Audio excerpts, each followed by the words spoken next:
Quien también nos recibió virtualmente, por supuesto, en su oficina de trabajo en Buenos Aires, fue la diputada nacional Blanca Osuna, también ex intendenta de la ciudad de Paraná. Bueno, fueron diversos los temas que tratamos con la legisladora, temas que tienen que ver con la actualidad, el tema de etiquetado frontal, hablamos de Cuba, de Bolivia, hablamos de varios temas importantes.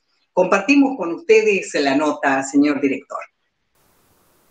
Bien, con las cámaras de Panorama Litoral virtualmente viajamos hasta el domicilio de la diputada nacional, ex intendenta de la ciudad de Paraná, la señora Blanca Osuna. Blanca, ¿cómo estás? Muy buenas tardes. ¿Qué tal? Buenas tardes a ustedes, a quienes ven el programa. Un gusto compartir estos momentos con ustedes. Bueno, la idea por allí de entrevistarla más que nada era, bueno, conocer acerca de la actualidad de la Cámara. Sabemos que pese a la pandemia han trabajado mucho.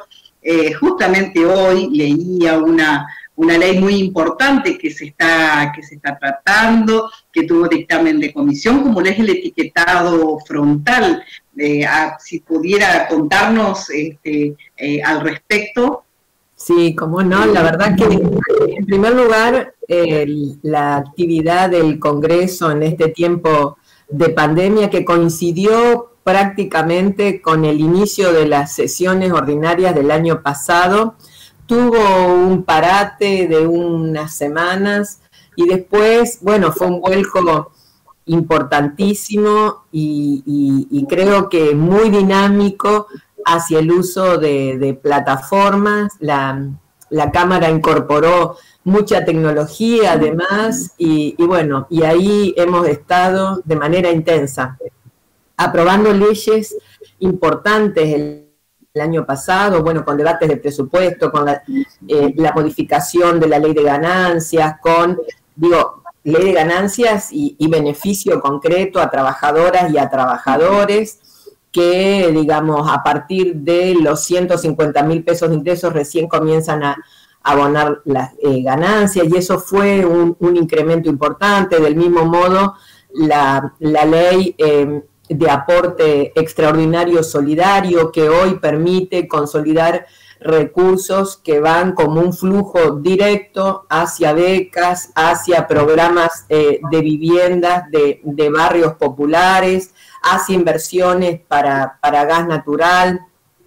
En fin, en relación, podría seguir nombrando leyes que estamos debatiendo, trabajando en estos momentos, pero puntualmente ayer, en un plenario de varias comisiones, se dio aprobación a esta ley que está identificada como la ley de etiquetado. ¿De qué se trata? Es una propuesta simple en términos legislativos, en términos de norma, que viene del Senado y que define como objeto principal el cuidado, la protección de la salud de argentinos y argentinas. ¿Cómo lo hace?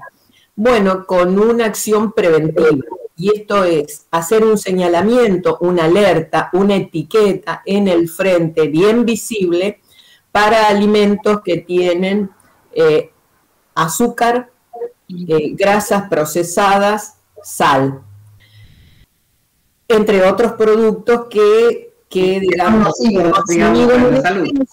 claro, son dañinos. En realidad, los datos que hemos estado manejando sobre cómo eso afecta a la salud de argentinos y argentinas, cuáles son los indicadores de muerte más importantes, bueno, tienen que ver con la presión arterial, tienen que ver con problemas vinculados al corazón y a todo el sistema circulatorio, con la obesidad, con la diabetes. Entonces, bueno, esta decisión, que en realidad no es original de Argentina, se está adoptando en distintos países del mundo, con muchos productos, ¿no? Uno ve cosas que en la Argentina todavía no se incorporan, no se naturalizan, Y al contrario, lo que está naturalizado es consumir un producto y saber que tiene un rico sabor, pero no saber qué tan dañoso es para el cuerpo de uno, ¿no? Los otros días veíamos, yo digo, y me hizo pensar, ¿no? En relación a esta ley que ya se venía trabajando cuando un famoso jugador de fútbol hizo a un lado una gaseosa muy conocida, y luego decayeron el costo de las acciones de esa empresa. Digo, ¿ustedes tuvieron problemas, tuvieron muchas presiones de las compañías y de las empresas? Sí, a tal punto que, bueno, el proyecto está desde el año pasado con media sanción y en la Cámara se dio muchas vueltas para tratarlo, porque en realidad muchas veces legisladores o legisladoras terminan siendo voceros, a veces voluntarios, pero otras veces involuntarios, de intereses que van en la ganancia contrariando el bien y el interés común. Creo que en eso, y fíjese que hubo varios proyectos alternativos y justamente que venía con media sanción fue el que en definitiva logró la aprobación. No fue unánime, por supuesto, pero creo que está en condiciones ya de que podamos tratarlo en la Cámara. Y de hecho, en mi comisión, que yo presido la Comisión de Educación, hay iniciativas que refieren a ámbitos saludables, entornos saludables y alimentos saludables en las escuelas. Y estamos hablando de los kioscos, estamos hablando de esas meriendas, de esas pequeñas meriendas que las mamás ponen cuando pueden, ¿no? En lo que sería una bolsita, una cajita, en la mochila. Entonces, bueno, creo que eso también hace al buen vivir y me parece que está importante que podamos acompañar estas normas y definir como una toma de conciencia, ¿no? Sobre cuál es el sentido definitiva de la salud y hasta dónde los intereses económicos pueden prevalecer en contra del bien.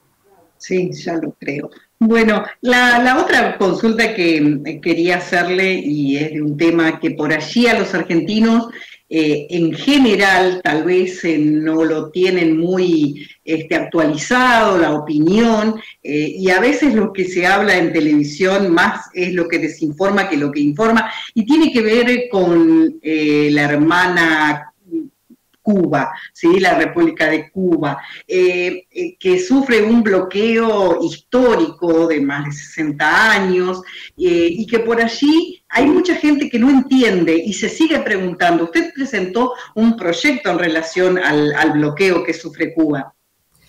En realidad he participado siempre en ámbitos donde hay una defensa de la autonomía de un país. Y eso tiene implicancias, ¿no?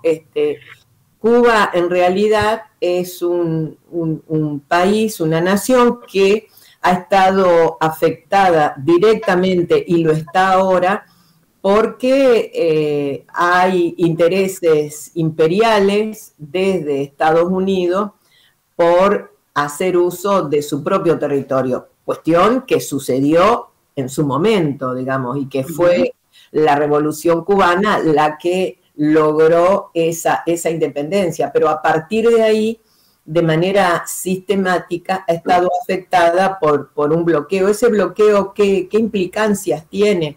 Bueno, la no llegada, por ejemplo, de alimentos, de medicamentos, el límite y la intervención con el flujo de intercambio que el país tiene con otros países de cualquier nacionalidad y lugar. Y esa sistemática intervención ha sido denunciada en las asambleas de las Naciones Unidas, donde la posición de Estados Unidos ha ido quedando cada vez más limitada. ¿Y cuál es la razón por la que la mayoría notable a esta altura de la mayoría de los países que tienen representación en Naciones Unidas votan en contra del bloqueo a Cuba y reclaman a Estados Unidos que deje de obturar, de limitar la vida, los intercambios y las relaciones que Cuba tiene con otros países? Es notable. Y no tiene que ver con una identidad en particular política. Yo creo que acá no vale el parangón, pero digo, lo que está prevaleciendo son intereses estratégicos, económicos, de defensa, y que toman, como toman, por ejemplo, las Islas Malvinas, un asentamiento que tiene que ver, fíjense, la lejanía en este caso, que tiene que ver con intereses económicos e intereses de posibles agresiones o defensas o situaciones de conflicto mundial. Y bueno, define, este es el lugar que a nosotros nos interesa, y ahí echan por tierra todo lo que tiene que ver con las libertades, las autonomías propias de distintos países. Creo que... Y las leyes, digo, ¿no? Las leyes internacionales. Eso, digamos, esa mirada colonial, realmente es impresionante. Mire, le cuento una anécdota que es menor, pero que me parece que tiene que ver con cómo los pueblos sufren, ¿no? Sufren y realmente es una actitud doliente, pero que genera además ansias de liberación, de reivindicación. En ocasión de este último partido donde Argentina obtuvo en el fútbol el campeonato de América, como campeón de América, nosotros vimos, porque circularon en las redes, manifestaciones de distintos países que son de Centro Oriente, que se manifestaban vivando a Messi y utilizando las banderas argentinas. Eso sucedió en la India y sucedieron en 2 o 3 países más. Cuando uno se preguntaba, ¿cuál es la razón? ¿Qué es lo que pasó? ¿Por qué? Está bien, Messi a esta altura es un referente deportivo mundial, pero ¿cuál es la razón? Que se asuman con banderas argentinas y vayan vivando. ¿Y saben qué? Tiene que ver con una identidad común de haber sido países que han sufrido el colonialismo de Gran Bretaña. Y esa situación de haber sido colonia de Gran Bretaña las asimila y las asocia a la situación de la Argentina con una isla que está anclada con las botas británicas y que alguna vez reconquistaremos, en definitiva, más allá de que nosotros lo que planteamos es las Malvinas son argentinas. Entonces digo, esas cosas de los países me parece que tienen que llamar la atención en esta etapa, tienen que ver con una política internacional que en definitiva tiene que plantear el respeto de la autonomía y de la propia identidad de cada país, ¿no? Y su derecho a ser libre y a gobernarse. Bien, bueno, y le iba a preguntar sobre otra cosa, pero hablando de autonomía y derecho, no puedo obviar la situación de Bolivia, digo, ¿no? De lo que ha pasado en noviembre del año pasado, cuando un golpe de Estado derroca a un gobierno constitucional y el gobierno de ese momento de Argentina se comprueba ahora que colaboró con ese golpe de Estado. Digo, desde los legisladores, desde la Cámara de Diputados, ¿hay algún pedido? ¿Están pensando en hacer alguna solicitud de intervención en relación a esto? Hay, por un lado, hay 3 vías diferentes que van actuando. Por un lado, lo que es la denuncia que llevó a cabo el juez Freiler. Por otro lado, la denuncia que autoridades del Poder Ejecutivo Nacional han presentado ante la justicia. Y al mismo tiempo una investigación que se está desarrollando en el Congreso de la Nación, porque uno de los justificativos que a prima facie se planteó frente a estos hechos acaecidos y a la denuncia sobre la documentación hallada en la Embajada Argentina en La Paz, en Bolivia, y la denuncia del canciller boliviano ante el gobierno argentino por el uso de armas provenientes de Argentina en el marco de un levantamiento contra el gobierno constitucional. Lo que estamos haciendo en el Congreso es justamente realizar primero posturas firmes de denuncia, pero al mismo tiempo sí quedó claro que no hubo ninguna solicitud del Poder Ejecutivo Nacional de ese entonces, en las manos o a cargo de Mauricio Macri y del ministro de Defensa, Aguad, que es de estilo y es de norma constitucional solicitar en los casos como una autorización 15 días antes para realizar ejercicios militares en otro territorio que no sea el territorio nacional. Eso no se encontró, así que bueno, la verdad que es un tema muy, pero muy grave y que tiene que ver, usted está bien en asociarlo con estas situaciones. Es lo mismo, creo que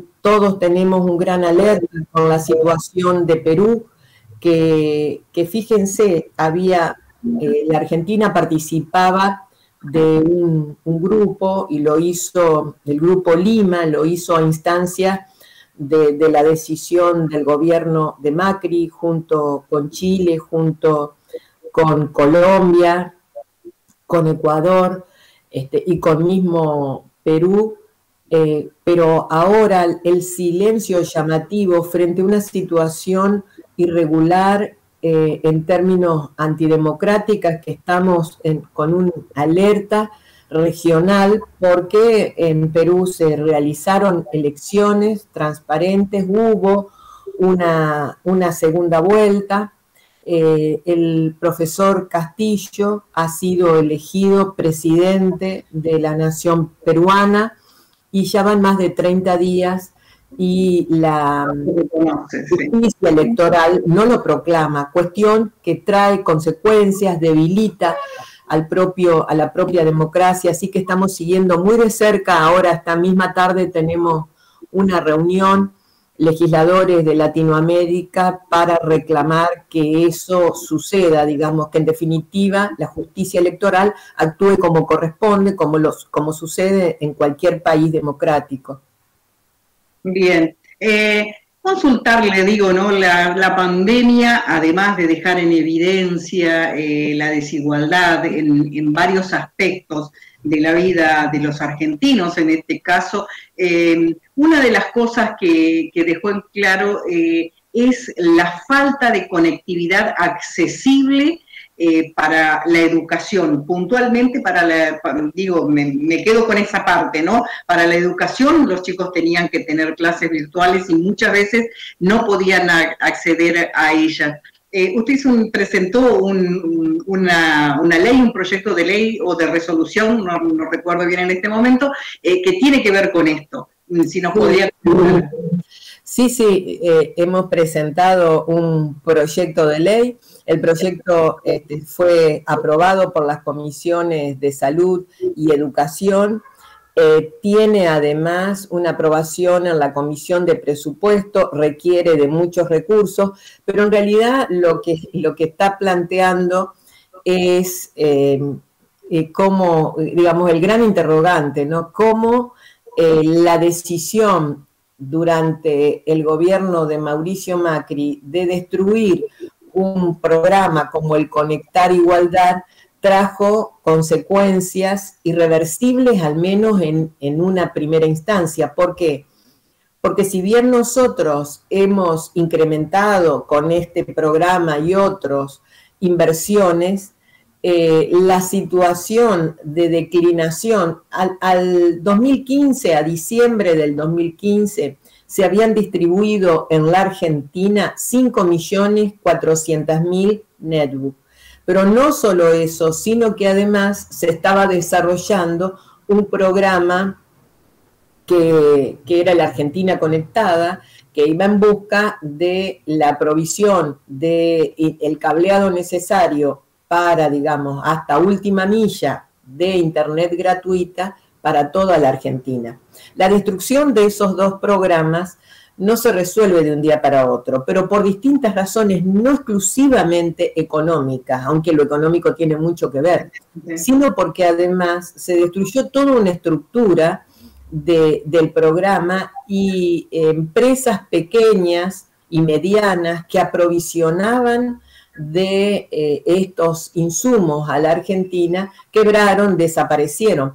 El Ministerio de Educación ha hecho una licitación de 12.000 millones de pesos para la compra de netbook. ¿Cuál es la dificultad con la que nos hemos encontrado? Que los proveedores no están en condiciones de producir al ritmo que el comprador, que vendría a ser el Estado Nacional, requiere el volumen de equipamiento necesario. Creo que el quiebre del Conectar Igualdad trajo consecuencias no únicamente a los chicos, que creo, y chicas, que es la principal, por supuesto, porque hoy, con la necesidad y la situación de pandemia, otras serían las situaciones, ¿no? ¿Qué pasaría si el Conectar Igualdad durante el gobierno de Mauricio Macri, de Frigerio, de todos estos personajes que vemos ahora compitiendo por lugares para una campaña, hubiesen continuado con ese programa? Bueno, los chicos tendrían 1000 posibilidades más de poder estar conectados en una etapa donde la escuela, de modo tradicional, estuvo cerrada. Creo que nos ha costado, digamos, es mucho más fácil, lamentablemente, la destrucción, y mucho más potente y rápida que reconstruir procesos que den posibilidades de aprender, de estudiar, de trabajar. Eso es lo que está pasando en la Argentina. Muy bien, Blanca, le agradecemos muchísimo este tiempo. Sabemos que trabaja mucho y que sus horas están muy ocupadas, pero la verdad que hacía tiempo que queríamos charlar con usted y por ahí contarle a los entrerrianos, usted como representante de todos nosotros, de qué se está ocupando. En estos momentos, bueno, hay varias cosas, pero estamos llevando adelante un proyecto de ampliación del Predelta. Estamos además trabajando del Predelta, del Parque Predelta, ¿no? Estamos trabajando en normas específicas, ¿no? Vinculadas al ambiente, vinculadas al cuidado de la salud, y sobre todas las cosas trabajando con temas de educación. En el caso de educación, estamos trabajando con una ley de justicia educativa, que es una nueva ley de financiamiento, y una ley de formación docente, una nueva ley de formación y trabajo y carrera docente.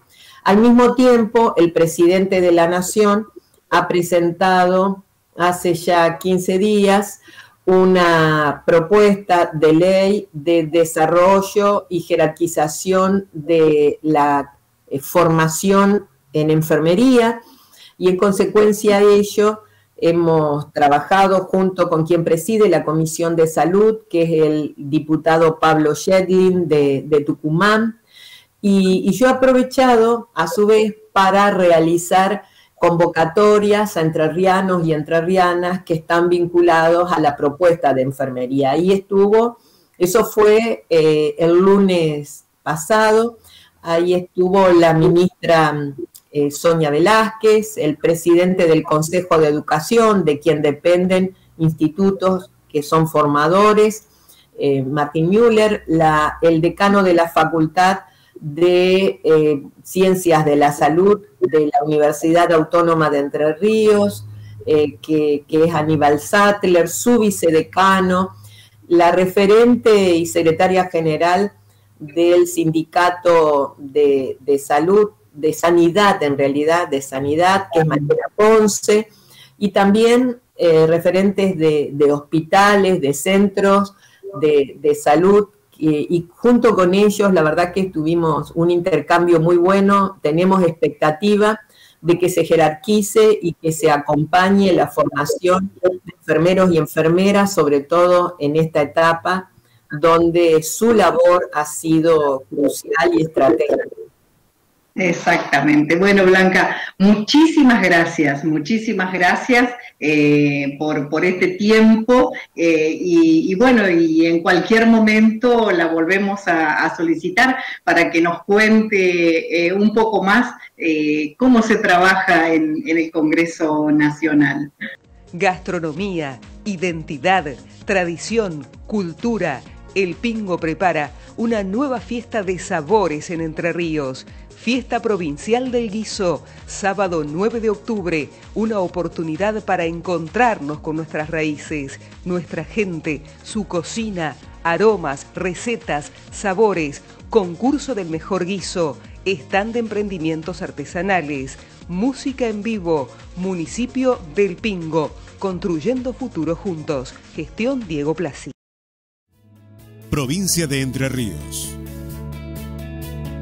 En la cuenca agroalimentaria se encuentra Industrias Alimenticias La Blanquita, SRL, con una planta láctea modelo de 4.200 metros cuadrados. Brindamos productos de máxima calidad, leches en polvo descremadas, leche entera instantánea, leche en polvo modificada, alimento a base de leche, chocolatada, cacao, nuestros quesos, queso sardo, queso rellanito, queso rallado, gran variedad de quesos rallados. Estamos presentes en tus mejores momentos, en tu desayuno, en tus almuerzos, en tu cena. Estamos presentes en tu vida. Somos La Blanquita, SRL.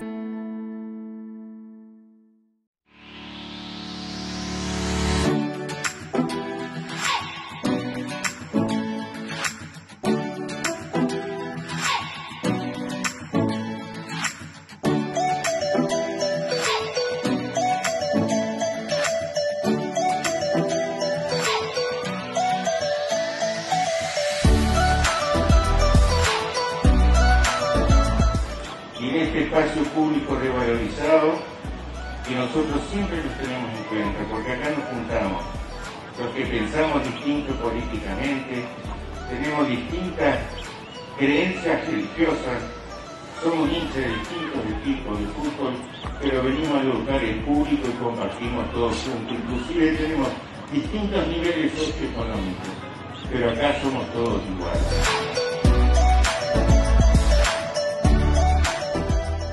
Cuando asumimos el compromiso de transformar nuestra colonia, sabíamos que el tratamiento integral de los residuos era una emergencia. Primero por las graves consecuencias en materia de salud ocasionada en la vida diaria de nuestros vecinos. Segundo, por la ocupación que por décadas hiciera el municipio de terrenos privados, con las consecuencias jurídicas de tan irresponsable accionar. Y tercero, para detener la degradación ambiental que han provocado tantos años de desidia. Esta gestión ha iniciado el proceso de compra del predio, marcando este hecho como el inicio de la erradicación definitiva del basural a cielo abierto de Colonia Avellaneda. El desafío de una comunidad responsable con el medio ambiente es de todos.